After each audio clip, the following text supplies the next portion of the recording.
Soft background music fades in. Somber piano. Narrator, spoken softly, trembling with emotion. He told me, "You're not the real mom. You're just the one who paid the bills." I couldn't breathe when those words came out of his mouth. The boy I raised as my own. The boy I rocked to sleep, the boy I sang lullabies to when he was afraid of the dark. The boy I gave up vacations, hobbies, friends, my life for. He looked at me like a stranger. No, not even a stranger. Like I was beneath him. Like I was just a wallet with legs. And he didn't flinch. I stood there in his pristine white kitchen, the one I helped him afford when he bought his first house, and I blinked at him like I had misheard.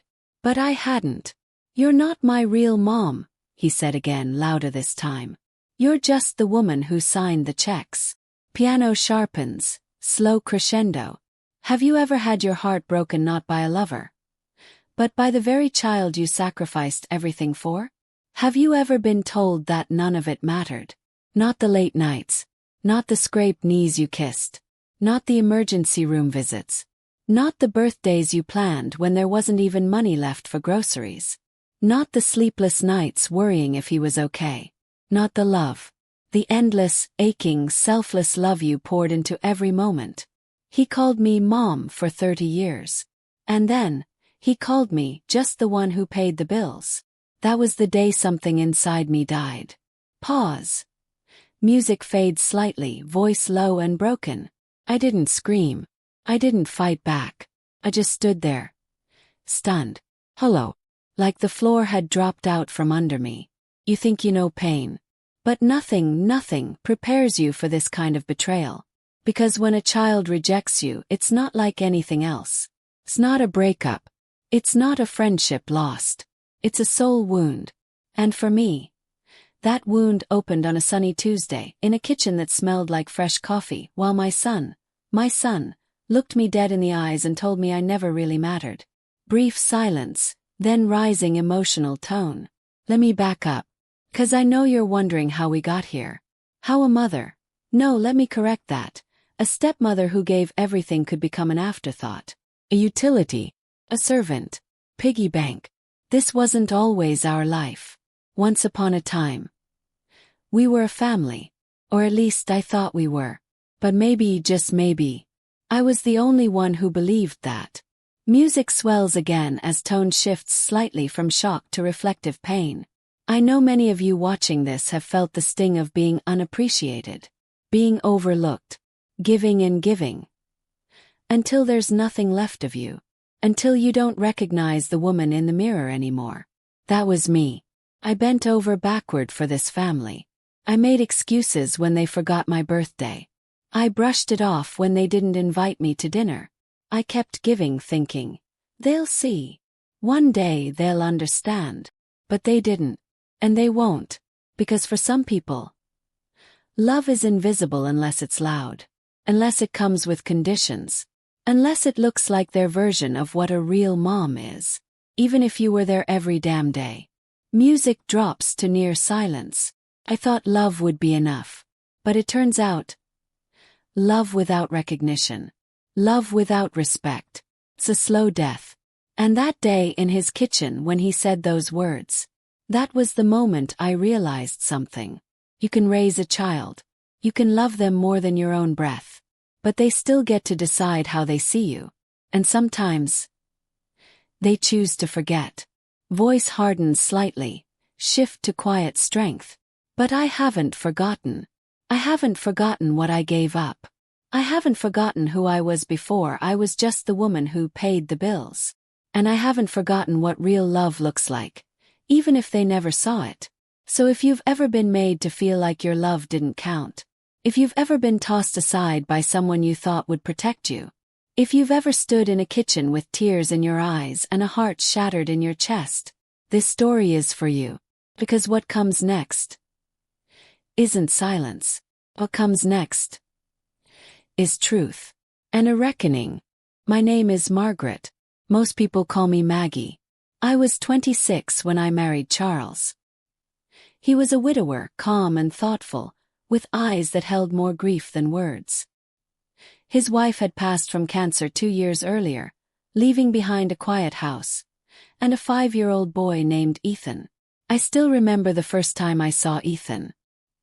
He was hiding behind Charles's leg, clutching a battered toy robot, peeking out with eyes full of suspicion. Smiled. He didn't. He doesn't talk much, Charles warned gently. Not since she passed. That first year was hard. I tried not to overstep. I never asked him to call me Mom. I didn't rearrange his room. I tiptoed around his grief like it was glass, ready to shatter if I pressed too hard. But slowly, carefully, we found a rhythm. I started packing his lunches. I learned his bedtime routine. I read the books his mother used to read, carefully following the voices she used, the pauses she made. I kept her photo on his nightstand. I never asked him to forget her. In fact, I made sure he remembered her. I just wanted to be a safe place for him. And then one night, 6 months in after I tucked him in, Ethan reached out his little hand, touched mine and said softly, "Good night, Mom." I nearly broke down right there. But I just smiled, kissed his forehead and whispered, "Good night, sweetheart." Brief pause. Music deepened slightly. From that moment he was mine, not by blood but by choice. And let me be clear, raising Ethan wasn't easy. There were tantrums, nightmares, and doctor appointments. There were school projects he forgot about until the night before. There were tears when he got bullied. There were teenage fights over curfews and phone use and girls. But I was there through all of it. While Charles worked 10-hour shifts at the plant, I stayed home and took freelance design jobs just to make ends meet. I made sure Ethan had what he needed: school clothes, field trip money, braces, a proper backpack. When Charles's hours got cut, I took on more clients, gave up vacations, and even sold my old jewelry when the water heater broke. Ethan never knew. He never saw me crying at the kitchen table, calculating which bills could wait. He never saw me skipping meals so there'd be enough groceries for him. He never noticed that I wore the same winter coat for 10 years so he could have brand new ones every Christmas. But I didn't mind. That's what mothers do. We give. Silently. Repeatedly. Because love doesn't count dollars. Counts moments. Like when Ethan scored his first goal in middle school soccer, and I was the only one in the stands cheering with a poster and a homemade cupcake. Or when he got into his first choice for college, and I screamed so loud I scared the cat. I was the one who drove him across state lines to his dorm. I helped decorate his room, left him with snacks and notes tucked inside his suitcase. And when I cried the whole ride home, I told myself it was worth it. 'Cause he was my son. Or so I thought. Music dips. Tone quiets with reflection. The cracks began subtly. When he came home for Thanksgiving that first year of college, he seemed different, distant. He texted more than he talked. He didn't ask about my work, didn't mention the care package I'd sent. Then Christmas came. He was polite but cold. He called Charles Dad, but me, I was just Maggie. He hadn't called me that since he was 6. Still I smiled through it. Maybe it was just growing pains. College. Independence. I told myself, he'll come back around. But then he started dating a girl named Kelsey. Pretty. Ambitious. From a wealthy family. The first time he brought her home, she complimented our furniture in that way people do when they're judging you. I watched as Ethan laughed at her jokes about small-town living and thrift store chic. I laughed too, awkwardly. And when Kelsey asked if I was his mom or like his dad's second wife or something, Ethan just chuckled and said, "She's the one who raised me." Raised me. As if I were a nanny. As if I didn't bleed for him. Music softens. Voice becomes weary, but still warm. Charles tried to reassure me. He loves you. He's just trying to impress her. You know how kids are. But I felt it. Distance. The way Ethan stopped hugging me. The way he avoided our weekly calls. The way my birthday text was just, "Hope it's a good one. Love, E." The boy who once made me handmade cards in crayon now couldn't even be bothered to call. Oh, held on. Kept giving. I helped with the down payment on his house. I contributed when they got engaged. I offered to help plan the wedding. Kept saying yes. Because mothers say yes. Even when it hurts. Even when it costs them everything. Music slowly crescendos with growing tension. I was holding the threads of this family together with shaking hands. And then, just when I thought I had given all I could, that maybe I would finally be seen again. He took the knife, turned it, and drove it deeper. Those 11 words. Cold, final, dismissive. You're not the real mom. Just the one who paid the bills. That's when everything changed. It happened on a Sunday. I remember because I had just come home from church, and the house was quiet. Charles had gone fishing with his brother, and I finally had a moment to myself. I sat at the kitchen table sipping lukewarm tea, staring at my phone. I hadn't heard from Ethan in almost 3 weeks. Done text. Just 4 words. Can we come by? Sure. I typed back immediately, my heart leaping. Maybe he missed me. Maybe this was the moment we turned a corner. I freshened up, lit a candle in the living room, even baked lemon squares. His childhood favorite. I wanted everything to feel warm. Familiar. Ethan and Kelsey arrived around 4. She walked in first, as if it were her house. Expensive sunglasses on her head, manicured hand in his. Ethan followed, eyes glued to his phone. I opened my arms. Hi, sweetheart. He gave me a quick side hug. No smile. We sat. I offered lemon squares. Kelsey declined with a tight-lipped smile. Then, Ethan cleared his throat. Maggie, he began, not Mom Maggie. We wanted to talk to you about the wedding.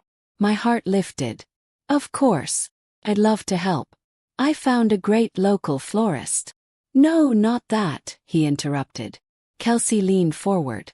We're actually doing things a bit differently. More modern. Intimate. You know how trends are. I nodded, unsure. All right. She continued. We've decided to have a small ceremony. Just immediate family. Smiled. Of course. That sounds lovely. Ethan glanced at her, then back at me. We've decided, he said slowly, that only biological parents will be in the front row. Music stops. Chilling silence. The words echoed in my ears. Front row. Biological parents. Blinked. I'm sorry, what? He cleared his throat again. We just feel it's important to honor the people who brought us into the world. My throat went dry. But, I raised you. I was there when. I know, he cut in. And I appreciate that. But it's not the same. And Kelsey's parents feel. It could get confusing for guests. Kelsey chimed in. You're still invited, of course. You'll be at a very nice table. I stared at them. Table. After everything. After every field trip, every school night, every sick day, every scraped knee, every missed vacation, every bill I paid, every night I stayed up worrying, I was being given a table. Like a distant cousin. Like an outsider. Music swells again, low, pulsing. I swallowed the lump in my throat. Does your father know about this? He's fine with it, Ethan said quickly. Of course he is, I thought bitterly. Charles always took the easy way out. Still I nodded. Silent. And then Ethan. My son, my little boy who used to draw hearts with my name inside. Said the words that would sever something in me forever. You're not the real mom. You're just the one who paid the bills. Kelsey didn't even blink. She was already scrolling through her phone. My vision blurred. Just the one who paid the bills, I repeated, barely above a whisper. He didn't correct it. He didn't apologize. He just stood and said, We have to go. The caterer's waiting. They left with a breeze of expensive perfume and silence. And I sat there, alone, the lemon squares untouched. Music softens. Grief-heavy melody. I didn't tell Charles that night. Couldn't. I just washed the dishes. Went to bed. Stared at the ceiling and wondered where I had gone wrong. The next few weeks were worse. The wedding planning continued without me. Ethan didn't call. Didn't check in. When the formal invitation came, It was addressed to Mr. and Mrs. Charles Bennett. No, Mom. No, Maggie. Mrs. I opened the envelope slowly. Inside was a seating chart. I was at table 9, behind the DJ booth, next to second cousins I hadn't seen in 15 years. I sat down and cried for an hour. Not because of the table, but because I finally saw the truth. I had been erased. Not forgotten. No, forgotten would be merciful. Erased. Like I was never there. Like the years didn't count because I didn't give birth. Because I didn't have his DNA. Even Charles noticed my silence. One night he asked, "Are you okay?" And I, after years of swallowing hurt, finally said, "No, I'm not okay. Your son, our son, told me I'm just the woman who paid the bills." He looked like I'd slapped him. He said that. He nodded. Charles was quiet for a long time. Then he said, "He didn't mean it. But he did. He meant every word." Music builds with mounting tension. The week of the wedding came. I watched from the sidelines as Kelsey's mother was celebrated, photographed, pampered. I was asked to help set up chairs. On the day of the wedding, I wore a soft gray dress. Kept my smile tight. I posed for a few photos, none of which made it to the official album. During the ceremony, I sat in the third row, behind a cousin I'd once babysat. And when the minister asked, "Who gives this woman to be married?" her father stood proudly. And when the minister asked, "Who supports this union?" both Ethan's biological parents nodded solemnly. I sat frozen, a ghost, a phantom in heels. I toasted with cheap champagne. I danced alone during the mother-son dance. Watched another woman take my place for 2 minutes of recognition I had earned 1,000 times over. And then, before dessert was served, left. No one noticed. That night I drove in silence. Pulled into the driveway. I sat in the dark car, parked in the garage, and cried until I couldn't breathe. It wasn't just about the wedding. It was about being unseen, unheard, unloved. Not by strangers, but by someone I built my life around. Someone I would have given a kidney for. Who wouldn't give me a seat near the aisle. Yet, I didn't yell. I didn't scream. I didn't demand anything. I stayed quiet. I stayed small. And because of that, I was hurt even more. But that was the last time. Because silence wasn't protecting me. It was killing me. And I wasn't going to disappear for anyone ever again. The morning after the wedding, I woke up to a quiet house. Charles was already gone. Off to the hardware store, maybe, or sitting on his boat pretending to fish while avoiding what we both knew was too heavy to talk about. I sat at the kitchen table in my bathrobe, staring out the window, a half cup of coffee cooling beside me. Something inside me felt hollow. Not broken, not angry, just emptied out. Like the part of me that had clung so tightly to hope, to memory, had finally released its grip. And in that space, I felt something I hadn't felt in years. Freedom.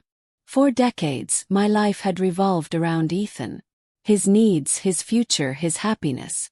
Every decision, from what I wore to how I spent my time, was filtered through the lens of being Mom. But now I had nothing left to prove. Nothing left to lose. And that, strangely, gave me room to breathe. I didn't tell anyone what I was doing at first. Not even Charles. I started small. I cleaned out Ethan's old room. Not with bitterness, with finality. I boxed up the trophies, the science fair ribbons, the crayon drawings I used to treasure. I kept a few, the ones that still made me smile, and donated the rest. Then I cleared my closet. I got rid of the mom jeans, the worn-out sweaters I'd bought on sale because I'd spent the better money on new sneakers for Ethan. I bought myself a new dress. Not gray. Not beige. A deep, beautiful blue that brought out the color in my eyes. Something I hadn't thought about in years. Then I updated my resume. It had been years since I'd done any real freelance work. Graphic design, my first love. But the skills were still there. Buried under dinner plans and report cards, sure, but alive. I took an online course. Stayed up late learning new software. Made a portfolio. Within 2 weeks, I landed a part-time remote gig designing branding packages for a local startup. It wasn't much, but it was mine. Music shifts to a slightly more upbeat tempo. Subtle empowerment. I started walking again. Every morning. Just me, the sun, and my thoughts. I listened to podcasts. Not parenting ones, not how to save your family ones. Well, I listened to ones about confidence. About boundaries. About rediscovering yourself. And I started writing. Nothing dramatic. Just small journal entries at first. Letters to myself. To the woman I used to be. To the girl who never thought she was enough. To the mother who gave and gave and gave. And finally realized she needed to give something to herself. I didn't reach out to Ethan. He didn't reach out to me. Charles noticed the change. One night he asked, "Are you okay?" And for the first time in a long time I told the truth. "I don't know yet," I said. "But I'm figuring it out." He looked down at his plate. Quiet. Then he said, "You didn't deserve what he said." And I said, "I know." Pause, soft acknowledgement. That felt big. Saying it aloud. I know I didn't deserve it. I had been carrying his words like they were carved into my skin. "You're not the real mom. Just the one who paid the bills." But I was starting to see that those words weren't a reflection of me. They were a reflection of him. Of his confusion. His immaturity. His need to please someone else. And maybe of his own pain. But that pain didn't excuse cruelty. And it didn't entitle him to rewrite my story. I had been a mother. I am a mother. Not because I gave birth. But because I showed up, day after day, for a child who needed me. And now it was time to show up for myself. One day, while reorganizing the garage, I found an old box marked Maggie's Dreams. It was filled with scraps of a life I'd put on hold. Art supplies. Sketchbooks. A half-finished painting. Doodles on napkins. A list I'd made in my 20s titled, "Things I'll Do Someday." Smiled. Because someday had always been postponed. But now it was waiting. I set up a little studio in the spare room. Just a desk, a lamp, and a second-hand easel I found online. And I painted. God, it felt good to paint again. My hands were rusty. My lines were unsure. But it didn't matter. It wasn't for a client. It wasn't for Ethan. It was for me. I painted sunsets and storms, teacups and broken fences, women with tired eyes and strong hands. Painted joy. I painted grief. I painted silence. And slowly, color returned to my life. One morning, Charles brought me coffee while I was painting. He stood in the doorway watching. Then he said, "I miss you." I turned, brush in hand. "I'm still here," I said. He nodded. "I know. But I forgot how much of you there was." We sat in silence after that. Not everything was fixed. Some things never would be. But something had shifted. I was no longer waiting to be seen. I had found a mirror. And in it, I saw a woman rising from ashes, stronger, wiser, and unwilling to be erased. Music slows, gentle but sure, closing for the chapter. I wasn't planning revenge. I wasn't writing long letters or plotting confrontations. I was simply rebuilding. Quietly, toughly. And that, in itself, was a kind of revolution. A kind of power no one could take away from me ever again. Because while I wasn't planning revenge, fate had other plans. And what happened next? Even I didn't see it coming. Started with a phone call. I was in the middle of designing a wedding logo for a client when the screen lit up. Ethan. I stared at the name. I hadn't heard his voice in almost 6 months. No birthdays. No holidays. No, "Hey Mom, I'm sorry." Just silence, a vacuum where my son used to be. I let it ring. It went to voicemail. Few minutes later the message came through. His voice was different. Harsher. Rushed. "Hi Maggie. I know it's been a while. Look, I was wondering if we could talk. Something's come up and I really need your help." He needed help. Funny.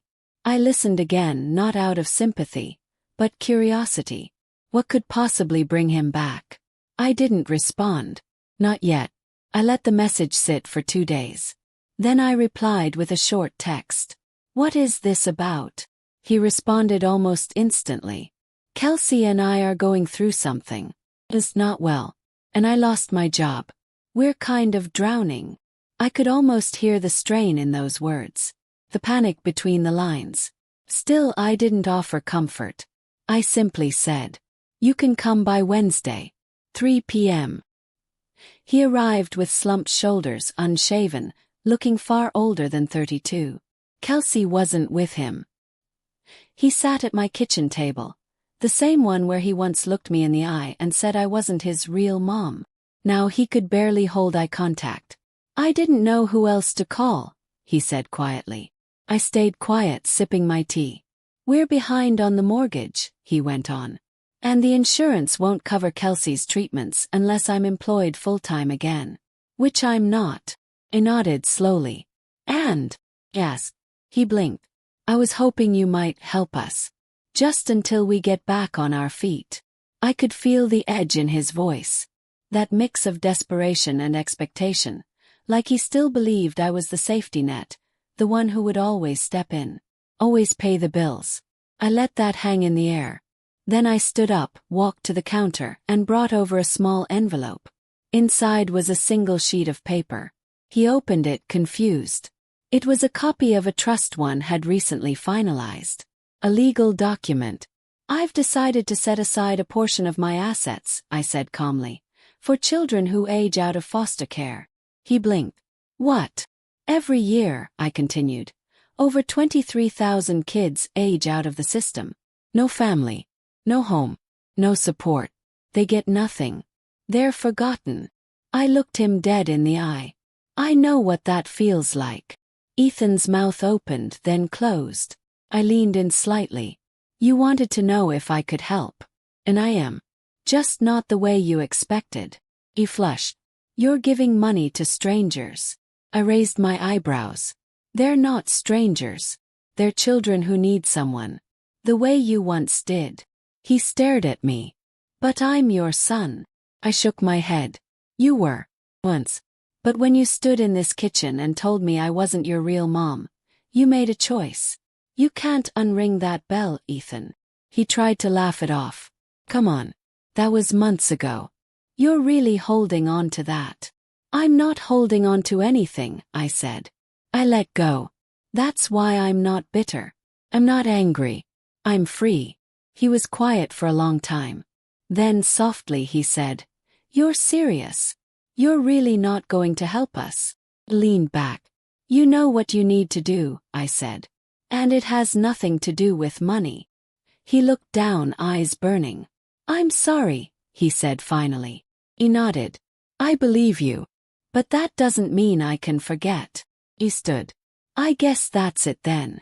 "It is for now." Music softens, a lull of silence. A week later I got another letter.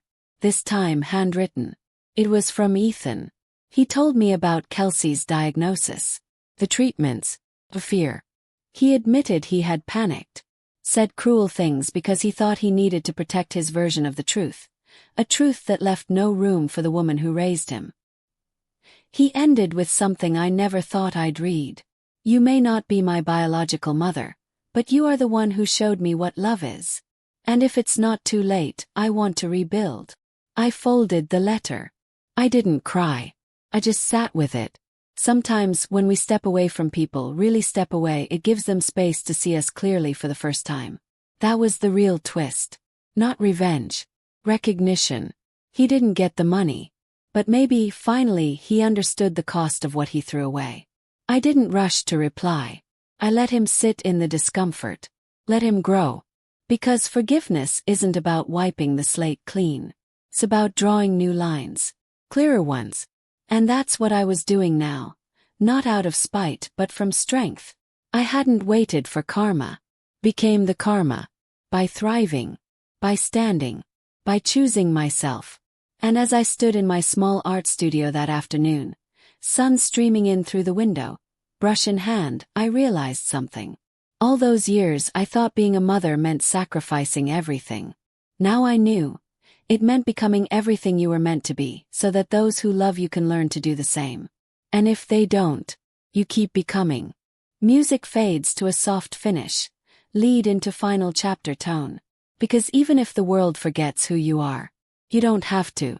It's strange how quiet life becomes when you finally stop chasing approval. There are days now when I sit out on the back porch, just me and a cup of tea, watching the light move across the yard. The world feels slower, but more honest. I think when we're young we believe love means being everything to everyone. We stretch ourselves thin. We become what others need or what they think they need, and we call that love. But I've learned something in these quiet months. Real love starts with self-respect. Because love without boundaries isn't love at all. It's servitude dressed up in sacrifice. And I was done serving people who only saw me as a wallet with a pulse. Ethan still writes sometimes. Not often. And that's okay. The letters are different now. Softer. A little uncertain. Like he's learning to speak a language he once refused to acknowledge. He asks how I'm doing. He compliments my paintings. I even mailed him a print once of a lighthouse on a stormy coast. He said it reminded him of me. I didn't know how to respond to that, but I smiled. He's taking small steps, trying to repair what he broke. And I'm not slamming the door shut, but I'm not swinging it wide open either. Forgiveness, I've come to understand, isn't a gift you hand over. It's a garden you grow, and both people have to be willing to water it. Music softens further, a note of deep peace. Charles and I are still working on us. Quiet dinners. Walks without words. We're rediscovering who we are without the chaos of parenting between us. He's proud of me. I can see it now, in the way he watches me paint, or how he talks about my small design business to his friends like it's some kind of empire. Maybe we both lost ourselves somewhere in the years of raising Ethan. But now we're finding pieces of ourselves again. Older, yes, but wiser. Quieter. More grounded. And in some ways more alive than ever. If you're listening to this and you've ever been dismissed, overlooked, or cast aside by the very people you poured your soul into, I want you to hear me clearly. You are not disposable. You are not just the helper, the caretaker, the one who pays the bills or makes the meals. You are not just the one who makes things easier for everyone else. You are a whole person. With dreams. With fire. With value that doesn't disappear when someone else decides to stop seeing it. I believed for too long that love required erasure, that if I just gave enough, did enough, sacrificed enough, I'd be worthy of belonging. But no amount of giving will ever be enough for someone who doesn't respect the giver. Music swells slightly, like a sunrise. Now I choose differently. I choose to build a life that honors who I am, not just the role I played. And you can too. Whether you're 52 or 72 or 82. It's not too late to reclaim your story. Paint again. To laugh loudly. To sit in silence and not feel alone. You don't need permission to start living again. Not from your kids. Not from your partner. Not from anyone. And if you've been made to feel like your worth ended when your usefulness did, let me be the one to tell you they were wrong. You are still here. You are still radiant. And you are still worthy of love that sees you completely. I don't know if Ethan and I will ever return to what we once were. Maybe we're not meant to. Maybe something new will grow in that space. Something smaller, slower, but real. And maybe that's enough. 'Cause I know who I am now. Not just the mom. Not just the bank account. Not just the fixer. I am Margaret. And I finally belong to myself.